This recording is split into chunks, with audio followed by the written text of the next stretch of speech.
ये मानव इतिहास में पहली बार दर्ज किया गया समुद्र का सबसे क्रूर मांसाहारी शिकार है। समुद्री पक्षियों के झुंड घने तीरों की बारिश की तरह पानी में गिरते हैं और उनका हर गोता बिल्कुल सटीक तरीके से मछलियों के सबसे घने झुंड को निशाना बनाता है। उत्तरी अटलांटिक के ठंडे समुद्र में लाखों सालों से चल रही एक जीवन यात्रा फिर से शुरू हो चुकी है। अरबों की संख्या में चमकती हुई कैप्लिन मछलियां, छोटी सिल्वर मछलियां, एक विशाल झुंड बनाकर तट की ओर बढ़ती हैं, जहां उन्हें अंडे देने हैं। ये रास्ता खतरों से भरा है। ये प्रकृति की सबसे दुखद लेकिन साहसी यात्रा है।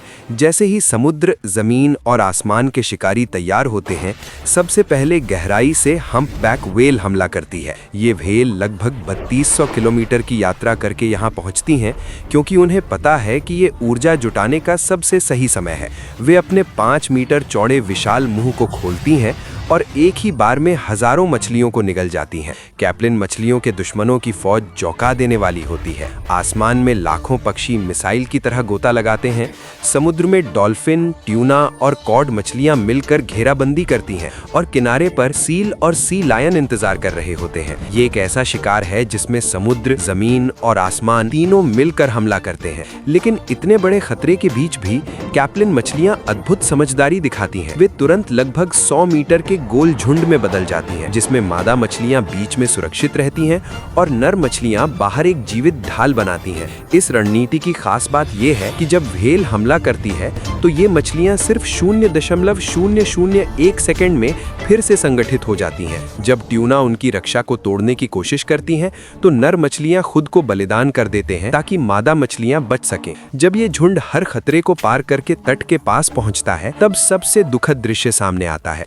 ये मछलियां लहरों के साथ खुद को किनारे पर फेंक देती हैं और वहीं अंडे देती हैं। ये एक तरह की आत्म बलिदान वाली प्रजनन प्रक्रिया है। किनारे पर पहले से मौजूद सीगल पक्षी इनका शिकार करते हैं, फिर भी ये मछलियां बिना रुके अपना काम करती रहती हैं। खासकर नर मछलियों का बलिदान बहुत बड़ा होता है। उन्हें मादा के अंडे देने के बाद निषेचन करना होता है, इसलिए ज्यादातर नर मछलियां तट पर ही मर जाती हैं। लेकिन ये भी एक विकसित यानी एवोल्यूशनरी रणनीति है। रेत में दिए गए अंडे ज्यादा सुरक्षित रहते हैं, क्योंकि शिकारी उन्हें आसानी से नहीं खा सकते। यानी एक पीढ़ी का बलिदान पूरी प्रजाति के भविष्य को बचाता है।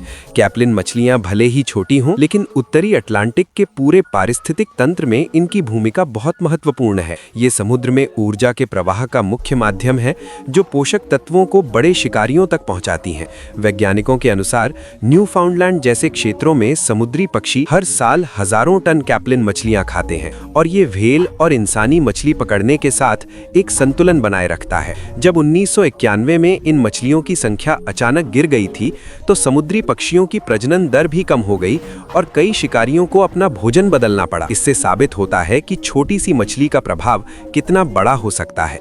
इस जीवन मरण के खेल में कोई स्थायी विजेता नहीं होता, सिर्फ एक अनंत चक्र चलता रहता है। कैप्लिन मछलियों की मौजूदगी समुद्री जीवन का संतुलन दर्शाती है, और उनकी चमकती हुई मौजूदगी ही इस जटिल जीवन जाल की सबसे मजबूत कड़ी है।